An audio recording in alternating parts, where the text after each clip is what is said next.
Okay, good. So now let's start with this one. We're going to factor this. And what that means is we're going to change this expression into two smaller expressions that we can multiply together to make that. Yeah, now there's a couple of steps to it and there's a couple of methods. Today's method is specifically for, when a equals 1. Now remember, a is the coefficient on this x squared term. Now there's an invisible 1 that's understood to be there, so I'm going to erase this in a second. But the method we talk about today is only for when this first coefficient is 1. All right? We got more strategies for when this is a different number. But for right now, let's just focus on when this number's a 1. Okay, first step. Bang. Yes. 2 open sets of parentheses with an x in front. Now, if you remember, we're going to multiply these two first things together first. And if I'm x squared as my first term, it's got to be x times x. Yeah. Now we're going to do a little bit of a number exercise to figure out what the numbers are that go here. Exactly right. So let's give us a visual aid up here to help us out.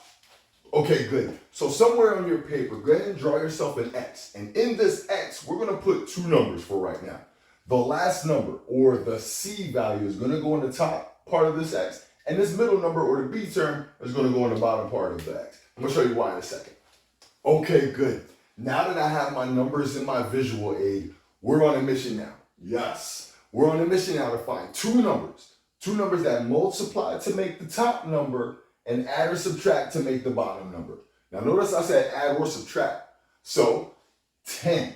We'll talk about negatives in a second. For right now, just 10. Give me two numbers that multiply to make 10. Let's see, 1 and 10.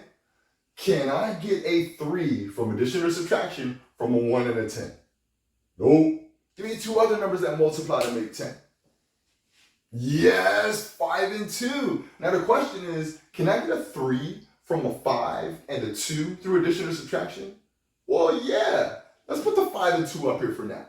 Good, good, good. Now, if I can play with the signs a little bit, can I get if I'm multiplying to make a negative 10, one of them got to be negative anyway. So if I want to get a 3 from addition or subtraction, let's change the sign on one of these. I can change the sign on one of those, so when I add them together, I get a 3. Figure it out yet? Yes, negative 2. Let's check our work. Is 5 times negative 2 equal to negative 10? Is 5 plus negative 2 equal to 3? Yeah, those are our numbers. Now what do we do with those numbers? Yes, I put those numbers in the parentheses after x. Just like that. And now this is factored, right? This equation can also be the result of multiplying these two factors together. Yeah. If you don't believe me, go ahead and FOIL those out, right? X times x, x squared. X times negative 2 is negative 2x plus 5x. Combine like terms, that's 3x. 5 times negative 2, negative 10. Yeah.